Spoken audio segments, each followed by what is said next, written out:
May this touch your heart. May your eyes and ears open. I mean, I don't know any other way to explain or express this but through music. Yeah. Breaker, 1, 2, calling all calls. Be on the lookout for a madman, searching for his heart. She the spark in the wind and fire, oxygen when underwater. Her story like a bestseller, and I'm just the author. She compliment like nice shoes, favorite color lights blue. Really it's yellow, but except for him she like too. Steady job, class finish, feeling like a mass villain. What I mean is he ain't used to catching feelings.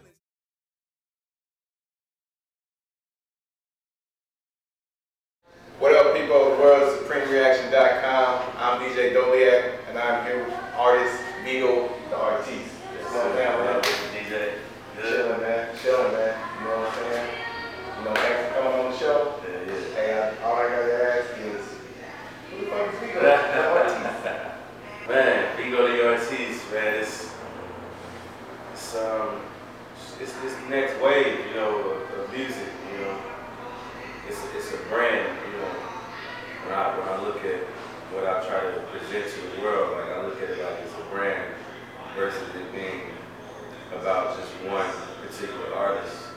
You know, that's why I put, you know, the emphasis on the artiste within my name, because I want people to know that it's about you know, the artistic expression and just doing it at a quality level, you know, all the time. So yeah, that pretty much sums it up. Like as far as what I feel like VGo D'Artiste is, you know, just a visionary who wants to create something way bigger, you know, to present to the world. Yeah. So you from Chicago? What made you move to LA? Why not, man? It's just, right. You know, I mean, growing up, just like I love my city. Like I think a lot of people have a misconception whenever this combo comes up or whatnot, you know. But LA, just I mean, even just the West Coast period, just has a lot more to offer as far as lifestyle and different things like that. But definitely the music and the entertainment world is huge. And I mean, we have a scene in Chicago as far as the music goes, but it's not as structured with the major outlets and stuff like that. Like when I moved out here, it was a lot easier, or I felt like it was more efficient with me doing stuff as far as like outlet labels and executives. Just being in the right places and being around the right people, so it just came a lot easier. Right. What got you in the rap and the game and hip hop? And that definitely is a Chicago kind of thing for me, because it's just like growing up in Chicago, being in the Midwest, we're influenced and we're accustomed to hearing a lot of different music. So, you know, just listening to different artists from different regions, whether it was Wu-Tang and Jay-Z and Biggie on the East Coast, Pac and, you know, Q, even, you know, people like Mac Dre and Sebo, and, you know, in the Bay Area, 40, down south, A-Ball, MJG, like, just seeing all these different artists kind of just always had this vision of kind of having all these worlds come together like this, you know, so that initially like kind of sparked my interest with the rap stuff. And just being around a lot of people early on, seeing their careers like Nelly, or you know, Kanye, seeing like, you know, his career in the early stages, being around that to a certain degree. That really sparked another passion, sparked really going to the next level with music. But initially, you know, it was just pure love for the game, man. Like I said, all the great artists I looked up to, man. Like, it's just, how could you not see these guys and want to, you know, live that lifestyle or be a part of that world? So, So you got the song Gnarly out. Actually, man, I like that song.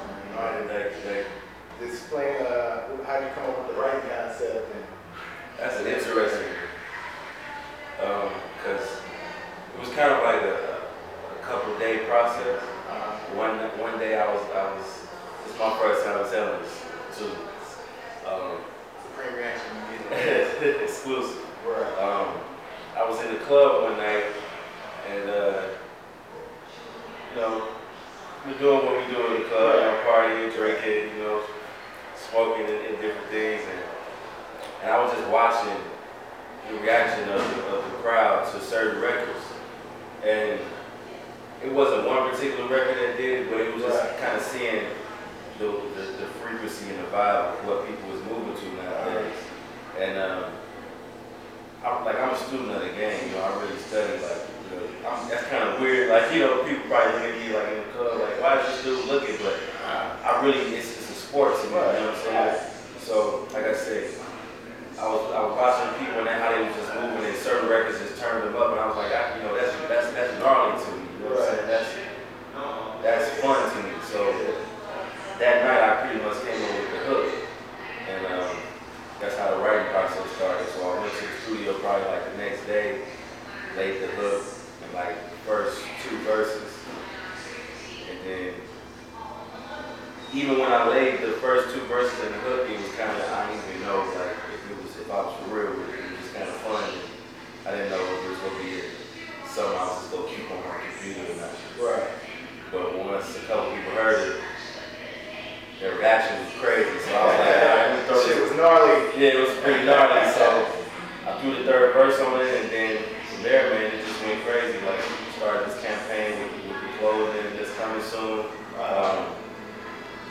We got a video about labels and different things like that, so it's a great record. It's doing a lot of things. So You like the response and everything you get from it? Wow, we love it, man. Like, it's only been out. I mean, it's me being from Chicago and kind of trying to build my fan base out here. But that's a difficult task within itself.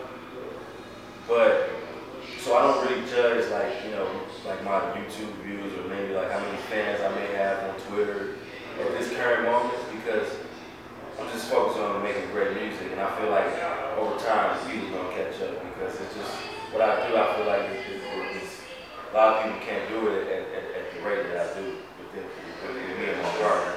Right. So yeah, I'm loving the response, man. It's crazy. Like a lot of DJs, a lot of tastemakers. Like right now, that's the stage where it is, where I'm just, you know, getting the reaction of certain tastemakers, but not necessarily the mass public right now. Because I really want to launch into the video. But Okay. Yeah. it's good. You got a mixtape coming out that's gonna come with it, featuring that, or an album? Yeah. Well, it's an EP, free EP. It's called Drip and Paint, and it's kind of like a play on words, because a lot of people, when they hear, you know, Drip and Paint, that culture, that terminology comes from Houston. That's what they say in Houston when you get a fresh paint job on your car, and it's so fresh, the paint is dripping, you know. But in essence, that's kind of like what, you know, I feel like this particular project is fresh paint on, you know, a piece of art, though. Right. You know, because in essence, your car is art, you know. A lot of people look at cars, automobiles as art, so it's just, you know, it's the same thing at the end of the day. And you know, I'm an art connoisseur, so I always play on that whole world of art. So I always want people to know that that's what it's about for me. So Drip and Paint, that's gonna be dropping shortly after I drop the video for Gnarly. Right. Yeah, man. So I'm excited, man. Got some great things coming. All right. One thing you hate about the hip hop game, one thing that you love about it. One thing I hate about the hip hop game is that it's oversaturated. Right. It's way oversaturated to where people like myself have more of a difficult time. It's fun, but we have more of a difficult time versus back in the day of trying to get noticed. There's just so many people in positions that their art form necessarily may not be deserving of, you know, but for whatever reason, you know, they're in that position. So it's cool, you know, you can't really knock the hustle, but Like someone needs to like monitor, like you need to be a referee in the game. You're out here, buddy. You're ejected. You're out here, foul. You know what I mean? Like someone got to monitor this stuff, man. 'Cause it's getting crazy, man. This stuff I be seeing. Right. But on the flip side, one thing I love about it is that to play on the same thing I said about the negative, because it's a positive in everything. With oversaturatedness comes artists like myself having to go harder and go the extra mile. And with oversaturated, the game being so oversaturated, there's a lot of different artists that come out with that. A lot of different sounds and different things that you're exposed to. People coming from Canada, like a Drake, or a Yellow Wolf, coming from Alabama. It's like there's so many different people. So it's overall, it's just life, and that's what it is. But you gotta accept it because music is life. So it's just a part of it, man. But we gonna make it. We making some moves right now. So we're slowly but surely separating ourselves from all the rest. Gotcha. Yeah. Well, I appreciate you doing the interview, man. It was a great reaction to us, man. Yeah, no problem, man. That's a great reaction, man. I thank y'all for having me out, man. No problem, man. Yeah, man.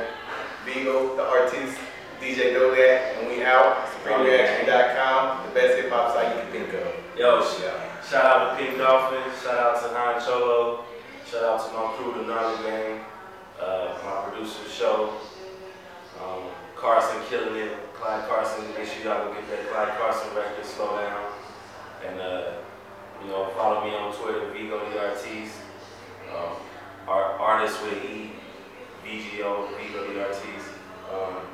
Like I said, shout out to the Supreme Reaction. You already know what it is.